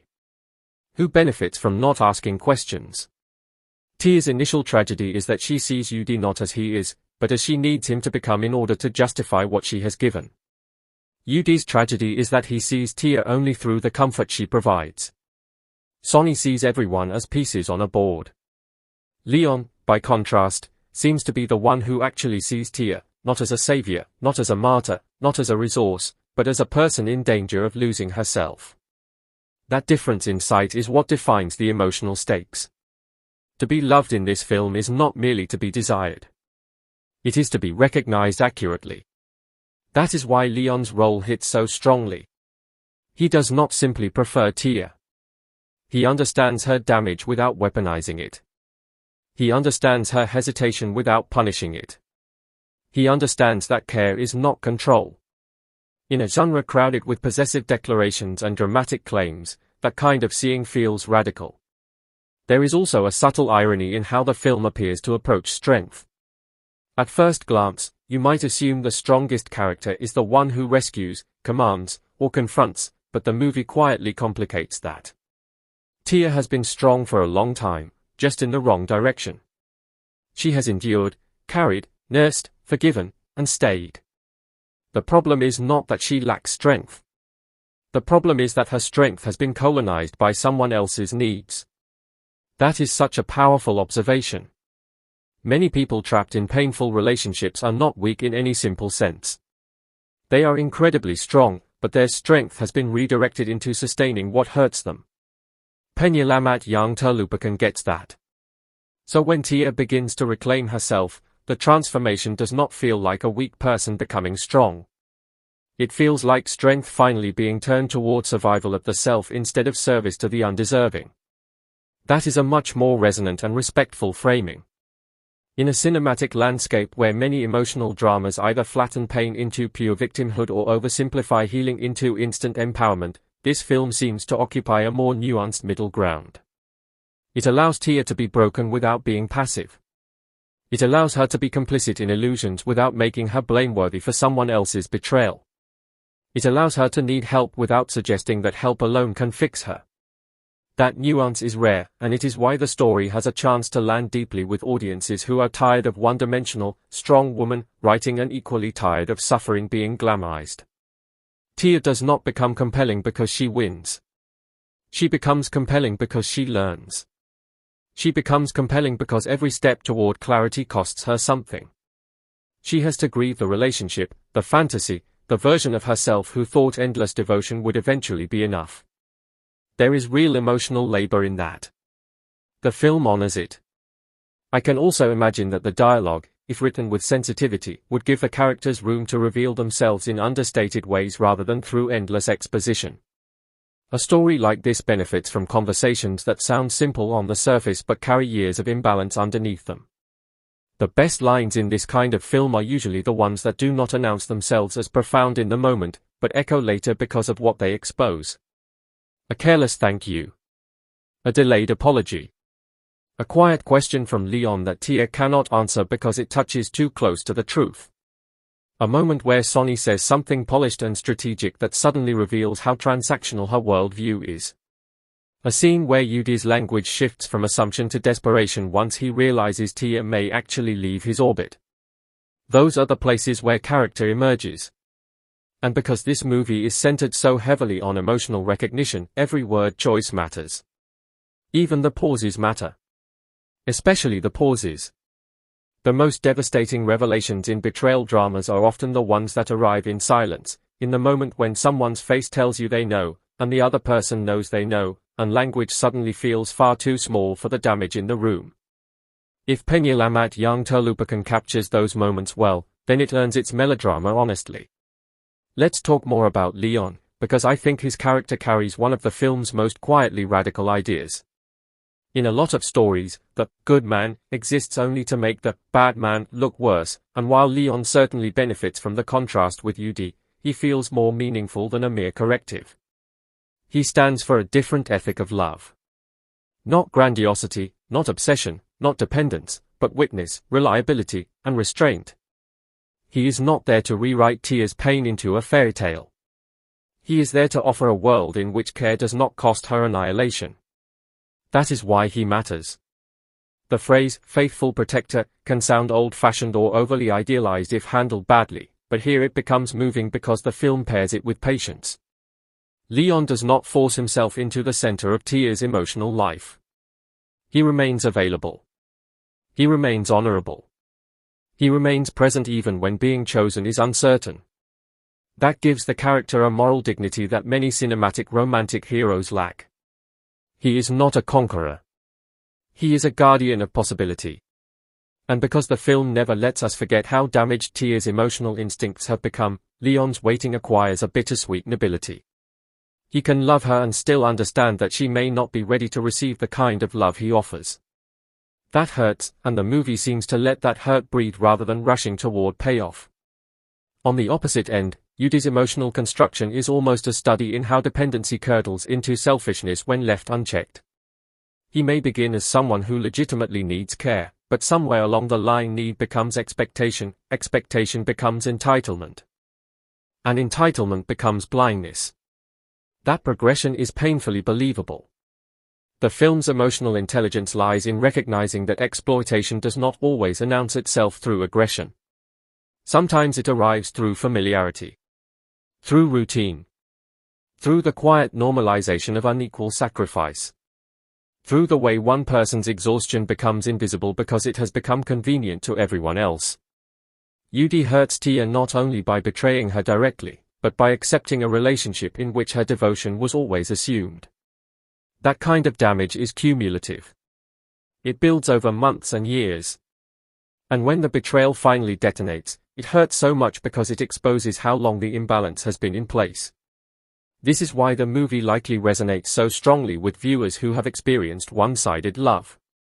It understands that the final wound is rarely the first. It is just the first one you can no longer deny. There is also something compelling about how the film seems to handle shame. Betrayal stories are often framed mainly through rage and sadness, but shame is frequently the deepest wound, especially when the betrayed person has spent years advocating for the relationship, defending the other person, and sacrificing visible parts of their life in service to it. Tia's recovery is not just about forgiving or moving on. It is about facing the embarrassment of having believed so hard in something that did not protect her. That is brutal. Many people stay in harmful dynamics not because they are too weak to leave, but because leaving would mean admitting that what they poured themselves into was not what they thought it was. Penyelamat young Terlupakan appears to understand this psychological trap with painful accuracy. Tia is not only mourning Yudi. She is mourning the story she told herself about Yudi, and perhaps even more painfully, the story she told herself about what kind of love she deserved. That is why her path back to dignity is so affecting. She has to survive both the wound and the humiliation of the wound. The film's emotional richness comes from refusing to separate those things.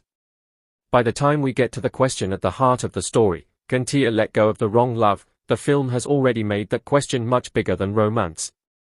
Letting go of Yudi means letting go of a whole identity. It means releasing the role of healer, martyr, indispensable supporter.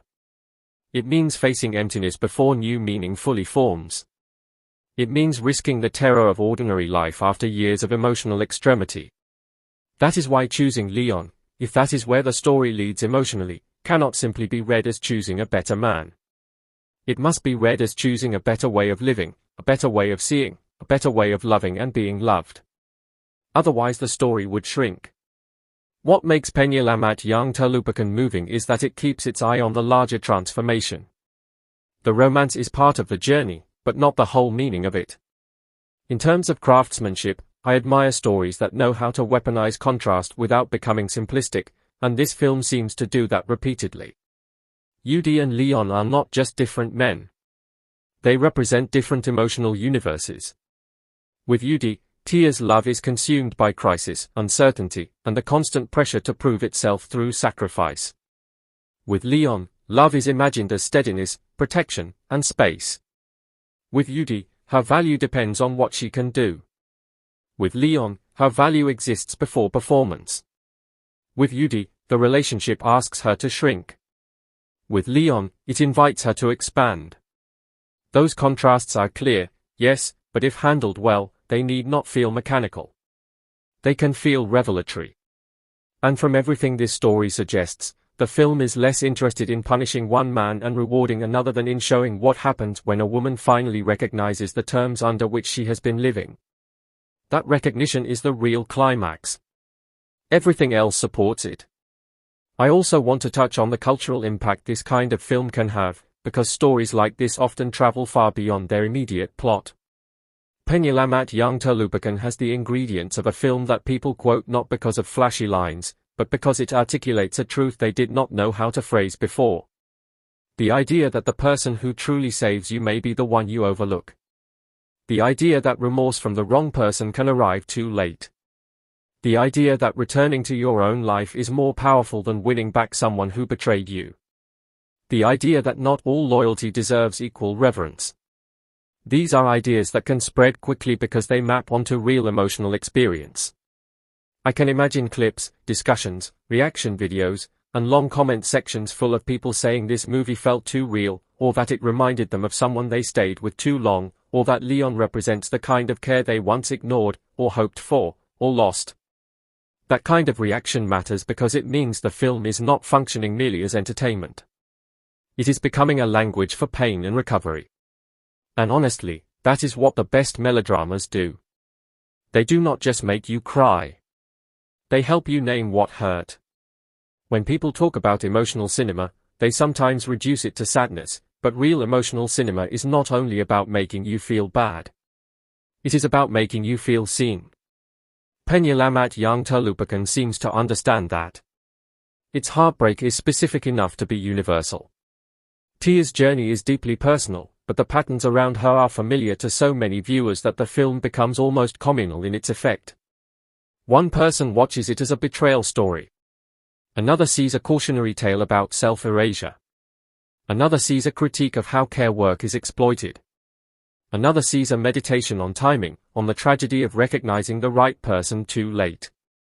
Another sees an argument for choosing peace over intensity. The movie can hold all of those readings because its emotional framework is broad but not vague. That is a sign of strong thematic design. What I also appreciate is that the film seems unafraid of tenderness. In recent years, a lot of stories confuse cynicism with maturity, as if the only way to be emotionally intelligent is to mock devotion, suspicion, or romantic sincerity. This film does not do that. It is critical of blind sacrifice, yes. It is skeptical of manipulative love, absolutely. But it does not reject tenderness itself. Leon's character, if portrayed well, is proof of that. The movie still believes in the possibility of a love that protects without imprisoning, that waits without controlling, that remains gentle without becoming weak. That matters. It means the film is not anti-love. It is anti-delusion. It is anti-self-erasure. It is anti the kind of romance that feeds on asymmetry and calls it destiny. That distinction allows the ending, whatever exact form it takes, to feel hopeful without feeling naive. Hope in this story is not rooted in fantasy. It is rooted in clarity. And clarity is often much harder to achieve than fantasy ever was. Another powerful layer in the film is the way it treats waiting. Tia waits for Yudi to heal, to change, to appreciate her, to choose better, to become the man her sacrifices would justify. Leon waits in an entirely different way. He waits not for Tia to become useful to him, but for her to become free enough to decide honestly. These two forms of waiting are morally opposite, and the film's emotional architecture depends on that difference. One waiting is desperate and self-erasing. The other is patient and respectful. One is built on illusion. The other is built on recognition. One destroys time. The other honors it. That is such a beautiful contrast to build a story around, because so many people know the agony of waiting for the wrong person and so few films articulate how different healthy waiting feels. Healthy waiting is not passive suffering. It is not endless postponement of self. It is not clinging to a maybe while your life collapses around it. Healthy waiting, if that phrase can even be used, leaves room for your dignity. The film seems to understand that, and by placing Tia between these two emotional timelines, it makes her final choice matter on a much deeper level. We should also talk about how betrayal in this story is not just interpersonal but existential. When Tia is betrayed, she is not simply losing a man. She is losing certainty, meaning, and the narrative structure that gave her suffering purpose. That is why the emotional fallout is so intense. People can survive pain more easily than they can survive meaninglessness. As long as Tia believed her sacrifices were leading somewhere, she could justify them. Once that belief collapses, all the lost time, all the swallowed needs, all the deferred dreams come rushing back with devastating force. This is one of the reasons the movie's return to career arc is so crucial. It offers Tia a new structure of meaning. It gives her some place to put her energy that is not organized around emotional dependency. It reminds her that value can come from creation, competence, and self-direction, not only from sacrifice. That is profoundly healing, and the film is wise to center it. I think one reason viewers may find themselves unexpectedly emotional during this movie is that it does not reserve its deepest feelings for the biggest reveals. Sometimes the most moving moments in stories like this are the quiet recognitions, the moments where a character understands something about themselves that can no longer be ignored. Tia realizing that she has built her life around the wrong kind of love. Yudi realizing too late that what he treated casually was irreplaceable. Leon realizing that protecting someone does not guarantee they are ready to choose a future with you. Sonny realizing that manipulation is never as stable as it seems. These inward turns are the real heartbeat of the film. External plot can hook us, but internal recognition is what devastates us. Penyelamat Yang Terlupakan seems to know that, which is why its story carries emotional aftershocks beyond its immediate events. Even the title's melancholy suggests a story less interested in triumphant conquest than in belated understanding. Someone was there. Someone mattered. Someone held the line. Someone saved you in ways you were too wounded or too distracted to fully appreciate. That idea hurts because it reflects a common human failure. We often do not know the value of quiet goodness until after loud damage has humbled us. The film turns that truth into drama with genuine feeling. If I had to describe the overall emotional experience of this movie, I would say it feels like watching a woman wake up from a dream that cost her years of her life. Not a beautiful dream, not even entirely a hopeful one, but a dream she defended because reality seemed too painful to face. And then, when she finally wakes, the film does not lie to her or to us by pretending that awakening is instantly liberating. It is disorienting. It is lonely. It is embarrassing. It is full of second-guessing. But it is still better than sleepwalking through self-destruction. That is the emotional argument of Penyelamat Yang Terlupakan, and it is a strong one. The movie may wear the clothes of romance and melodrama, but underneath, it is really about discernment. About learning to read the truth of what people offer you. About understanding that being loved badly can distort your instincts until goodness feels unfamiliar. About seeing that the person who remains steady when there is nothing to gain may be the one whose care is real. For viewers who want non-stop twists or flashy spectacle, this film may feel too emotionally driven, too patient, too invested in psychological aftermath. But for viewers who love character-centered drama, who appreciate stories about inner transformation as much as outward confrontation, this is exactly the kind of film that can hit hard. It gives you betrayal, yes, but more importantly it gives you the anatomy of betrayal. It gives you regret, but more importantly it gives you the limits of regret. It gives you a protector, but more importantly it asks whether the wounded heart can recognize protection when it finally arrives. That is the kind of storytelling that lingers. By the end, what makes Penyelamat Yang Terlupakan memorable is not simply whether Tia walks toward one man and away from another. It is whether she finally understands that she was never put on this earth to be consumed by someone else's need. It is whether she learns that loyalty without reciprocity is not virtue, it is erosion. It is whether she can look at a man like Leon and understand that safety is not the absence of passion, but the presence of respect. It is whether she can look at Yudi's regret and feel compassion without surrendering to it. It is whether she can see that Sonny's deceptions only flourished because so many people were willing to prefer comfort over truth. Those are the questions that give the movie its weight, and in answering them, even imperfectly, it becomes something more than a conventional love story. It becomes a meditation on what it means to choose your life back. And that, more than any twist, more than any reveal, more than any romantic payoff, is why this film has power. So my final verdict is this: Penyelamat Yang Terlupakan is the kind of emotionally immersive 2026 drama that may frustrate you before it heals you, may anger you before it satisfies you, and may force you to sit with uncomfortable truths about love, duty, and self-worth before it offers even the faintest sense of release. But if you let it work on you, if you meet it on the level where it is really operating, it rewards that attention with a story that feels achingly human. Especially in the way it refuses easy absolution, refuses to glamorize sacrifice, and refuses to pretend that being chosen by the right person matters more than becoming the kind of person who can finally choose herself. And in a world full of stories that mistake chaos for romance, this film dares to suggest that the most powerful love may be the one that waits without demanding, protects without possessing, and remains true even when it is unseen, and that is exactly why the title hurts so much, because sometimes the savior is forgotten until the damage is done, but if there is grace in this story, it lies in the possibility that being forgotten is not the same as being too late, and that maybe, just maybe, after betrayal, after shame, after the collapse of illusion, a woman like Tia can still turn toward the life, the work, the truth, and the quiet faithful heart that were there all along, waiting for her to finally see clearly.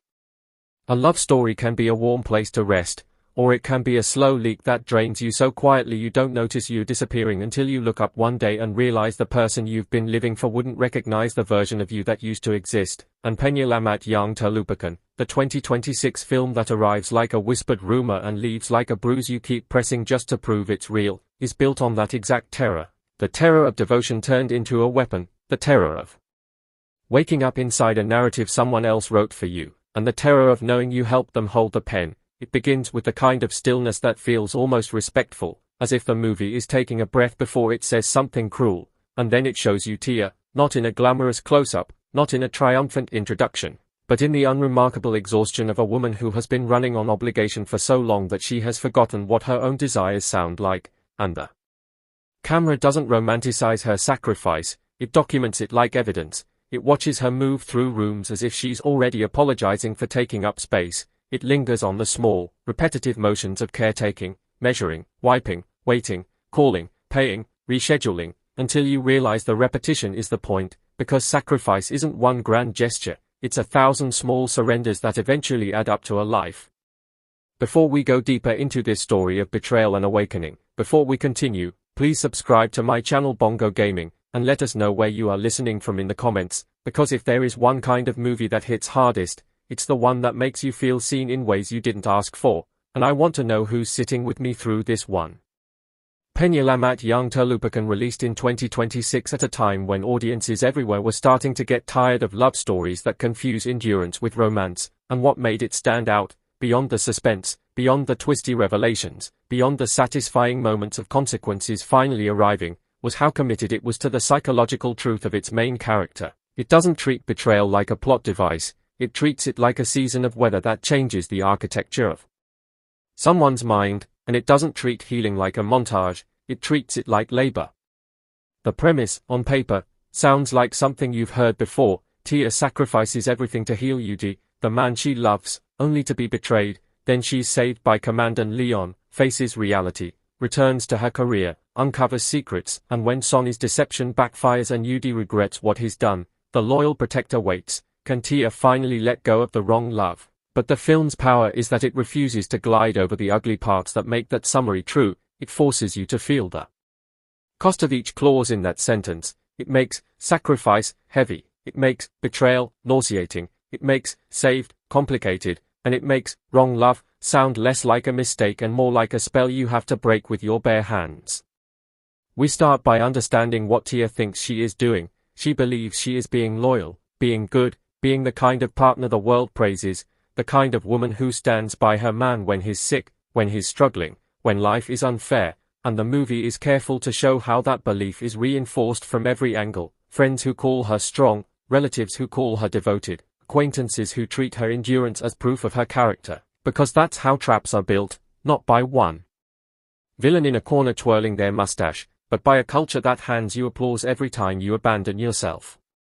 Yudi's condition is presented at first with enough ambiguity that you're not sure how much is medical reality and how much is narrative convenience, and that ambiguity is a brilliant choice because it places you in Tia's position. You want to believe him, you want to trust the story, you want to assume the best, and when someone is framed as fragile, questioning them feels like cruelty. So Tia swallows her doubts like they're poison and tells herself it's love. Yudi, as a character, is one of the film's most unsettling achievements because he is not introduced as a monster, he is introduced as a man who knows how to look like he needs you, and there is a difference between needing someone and using them, but the line is thin enough that if you've invested your identity in being the one who stays, you can't afford to see the difference. The performance gives him softness, an almost boyish vulnerability in certain scenes, and that softness is the bait, because the film understands something painful. People who exploit others rarely do it with snarls, they do it with sighs, with tired eyes, with stories that make you feel responsible for their survival. And then there is Sonny, who enters the story like a harmless breeze, the kind of person who seems to show up at the right times with the right words, who complements Tia's devotion, who offers to help, who positions herself as a friend to the situation if not a friend to the soul, and the film lets you experience what Tia experiences, gratitude first, relief second, then that faint discomfort you can't explain, that sense that Sonny is always a little too aware of where the emotional pressure points are. Sonny's manipulation is not loud at the beginning, it's social, it's strategic, it's built on planting seeds that will bloom later when Tia finally tries to speak. The film's first act is intentionally quiet, and I know some viewers equate quiet with slow, but here quiet is the blade being sharpened, because the story is building not just plot, but dependency. We see how Tia's world shrinks, how her friendships become distant, how her career becomes a later, how her finances bend around medical needs, how her sleep becomes a luxury she apologizes for. And all of it is shot in a way that feels slightly claustrophobic, Tia framed through doorways, through glass, through curtains, as if she is always being watched or contained, and the sound design emphasizes the hum of fluorescent lights, the distant murmur of other people living their lives, the soft mechanical rhythms of care, until it feels like Tia's existence is a loop someone else controls. And then, without the film announcing it with fireworks, cracks begin to appear, and that's where Penyelamat young Terlupakan becomes dangerous in the best way, because it captures how awakening doesn't arrive as a single revelation, it arrives as a series of moments you try to dismiss. A mismatch in a timeline. A document that doesn't align with the story you were told. A conversation that stops when you enter the room. A look that passes between people that isn't meant for you. Yudi's behavior shifting depending on who is watching. Sonny being present at exactly the moments when confusion can be redirected. The film treats these clues like splinters under the skin, small, easy to ignore, but impossible to forget once you feel them, and the tension builds not because of car chases or explosions, but because you can sense Tia's mind starting to reassemble reality, and you know that once she sees, she can't unsee. This is the moment when the movie introduces Commander Leon in a way that I genuinely respect, because it would have been easy to make him a dramatic entrance, a hero in uniform stepping into frame with music that says, Savior, but instead he's presented as presence, steady, observant, restrained. His authority is clear, yes, but what stands out first is his calm, the way he watches before he speaks, the way he listens without planning his response, and for a character like Tia, who has been living in an environment where her voice is either ignored or managed, being listened to is not a small gift, it is a form of rescue. Leon doesn't take over Tia's story, he doesn't tell her what to feel, he doesn't rush her into action for the sake of pacing, he becomes a stabilizing force, the kind of person who says, in both words and posture, your instincts are not a crime, and that alone is enough to make you feel a shift in the air. One of the smartest things Penyelamat young Terlupakan does is use Leon as contrast without making him an unrealistic ideal. He is not perfect, but he is emotionally disciplined, and the film subtly suggests that what we call perfect in men is often just basic respect presented in a world where disrespect has been normalized. The story moves forward with Tia caught in the awful middle space between suspicion and proof, and this is where the film's spoiler-controlled approach actually enhances the viewing experience because you're not just waiting for the twist, you're watching the psychology. Tia wants to believe Yudi because believing him means her sacrifices meant something, believing him means she wasn't fooled, believing him means the years she gave up weren't wasted, and the film understands the human brain. Will cling to a lie if the truth would destroy the structure of your identity. That's why the betrayal, when it becomes undeniable, doesn't hit like a simple heartbreak, it hits like an existential collapse. The betrayal is not just that Yudi chooses someone else or lies to her, it's that he and Sonny, in different ways and at different times, have been building a narrative in which Tia is the unstable one, the obsessive one, the unreasonable one, and if you've ever watched someone weaponize social perception, you know how terrifying that is, because suddenly the danger isn't only the person hurting you, it's the crowd that believes their version of events. Sonny's deception is terrifying precisely because it feels plausible. She doesn't simply attack Tia, she undermines her credibility, she plants doubts in the minds of others, she uses sympathy as camouflage, and the film shows how quickly a community can accept a convenient story, especially if that story preserves the image of the man they already sympathize with. There's a sequence where Tia walks into a social space expecting at least neutrality and instead feels the temperature of judgment, and the film captures that with painful precision. Conversations that pause just a beat too long, smiles that don't reach eyes, the subtle body language of people who have already decided who you are based on what they've heard, and you can see Tia realizing she is not simply fighting for her relationship, she is fighting for her reality. This is where Leon's role becomes more than romantic possibility. His authority functions like a flashlight in a room full of staged shadows, because in a world that won't believe Tia on her own, the presence of someone official can shift the balance of credibility, and the film is quietly furious about that while also acknowledging it as truth. But again, it keeps Tia at the center. Leon doesn't speak for her, he makes it safer for her to speak. When Tia decides to return to her career, the film makes that decision feel like stepping onto land after nearly drowning. You're grateful, but your legs are shaking, you don't trust your balance yet. The return is not glamorized. She's rusty. She's insecure. She's haunted by the feeling that she's behind, that everyone else moved on while she stayed trapped in caretaking time where days blur and life pauses. The movie gives her small victories that feel earned, a correct decision, a moment of competence, the first time she speaks in a professional space without apologizing, and those moments land like emotional oxygen because you realize Tia hasn't just lost love, she's lost self-respect, and rebuilding self-respect is quieter than revenge but far more powerful. This career comeback thread also serves a narrative purpose. It reminds you Tia has skills, agency, intelligence, and connections, and those aren't just background traits, they become tools in how she uncovers the deeper secrets. And yes, there are secrets, real ones, not just romantic misunderstandings, and the film handles them with a slow, tightening structure that feels almost like noir, where truth is something you assemble piece by piece, through documents, overheard conversations, patterns in behavior, and the realization that what you thought was an unfortunate situation might have been a constructed one. The deeper Tia digs, the more the movie shifts from emotional drama into a grounded thriller, not with ridiculous action beats, but with that creeping paranoia of realizing you're up against people who have been planning longer than you have been questioning. The cinematography supports this shift by subtly changing how it frames space. Early on, Tia is boxed in. Later, as she takes steps toward autonomy, the frame opens, the camera gives her more air, more horizon, more room to exist, and it's such a simple technique but it works on your nervous system. Sound changes too. The constant hum of Tia's caretaker world gives way to moments of silence where her thoughts can finally be heard, and in those silences, the film lets you feel the weight of her choices. Now, let's talk about the characters in the way a reviewer should, not as archetypes but as emotional instruments. Tia is the heart, and the performance is built on restraint. She doesn't perform her suffering for the audience, she contains it until it leaks out in the smallest ways, a pause before she answers a question, a forced smile that trembles at the edges, the way her shoulders drop when she thinks no one is watching.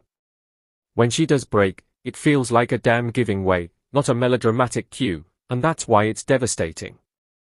UD is written and played with enough charm that you understand why Tia stayed, and that's crucial, because the film isn't about, how could she be so stupid, it's about, how could he be so convincing, and how did everyone around them reward the pattern.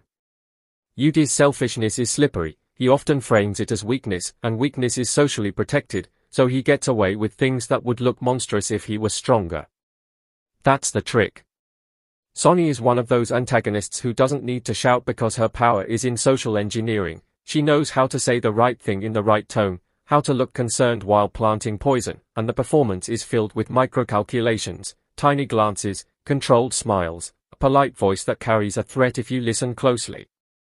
Leon, meanwhile, is a masterclass in how to write a protector without turning him into a domineering fantasy. He doesn't rescue Tia by taking her agency, he rescues her by respecting it, and that's a rare depiction in cinema.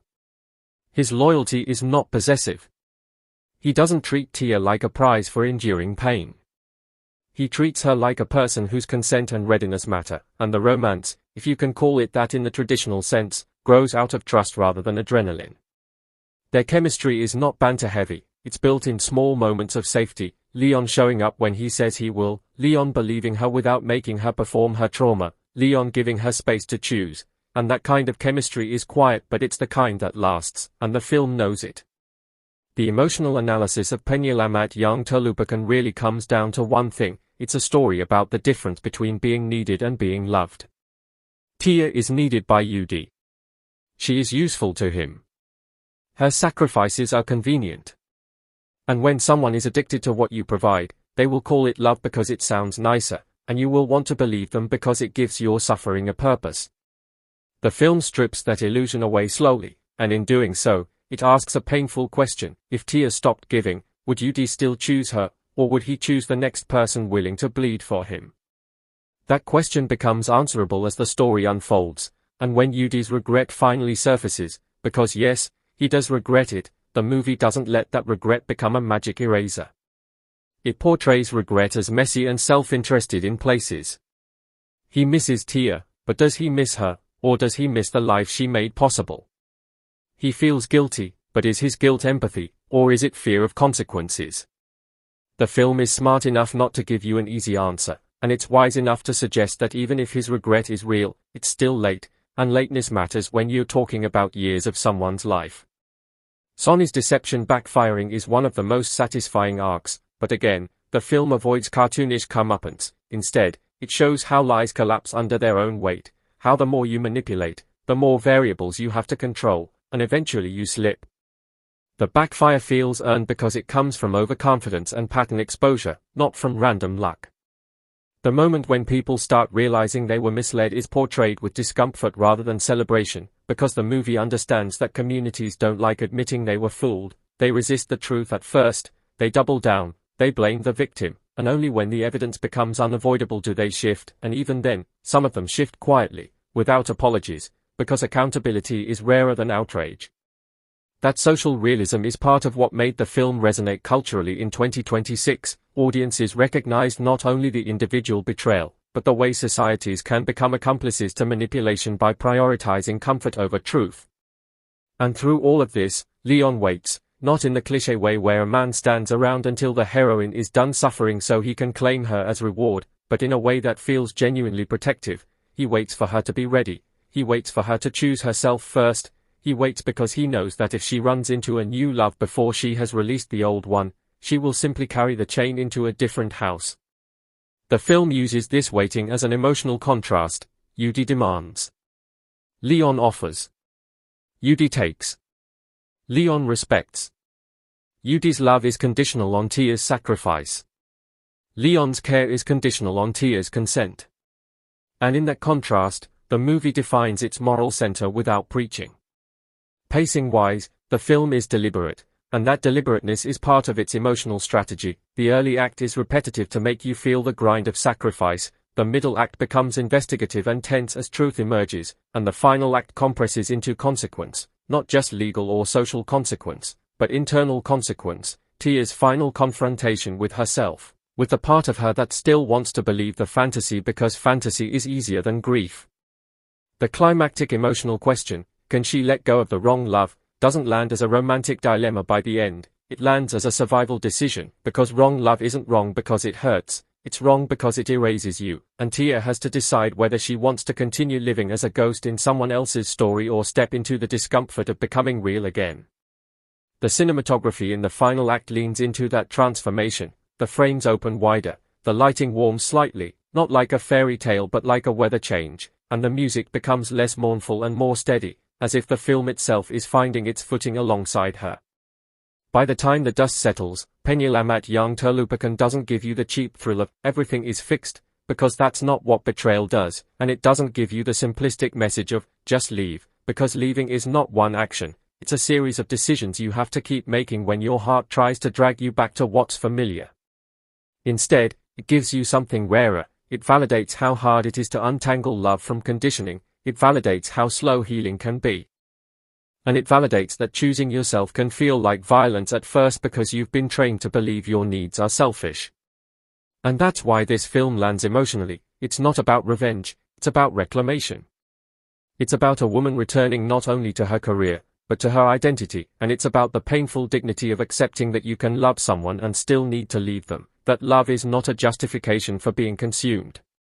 If I'm giving you my verdict as a reviewer and as someone who knows what cinematic storytelling can do when it's honest, I'll say this: Penyelamat young Terlupakan is a heavy watch, but it's heavy in the way truth is heavy. It doesn't entertain you by distracting you from reality, it entertains you by illuminating reality so clearly you can't pretend you don't see it anymore. The performances make the psychology believable, the direction makes the emotional spaces feel tactile, and the story's biggest strength is that it refuses to turn Tia's suffering into spectacle. It treats it as something meaningful, something that deserves witness, and then it treats her recovery the same way. And when the film closes on the image of loyalty that isn't demanding, of protection that isn't possession, of a future that doesn't require self-erasure, it leaves you with a question you carry out of the movie and into your own life: are you loving someone, or are you just being used by someone who learned to call it love? And if you're Tia, if you're standing at the edge of that realization, can you accept that the savior you forgot might be the part of you that finally says, quietly but firmly, enough?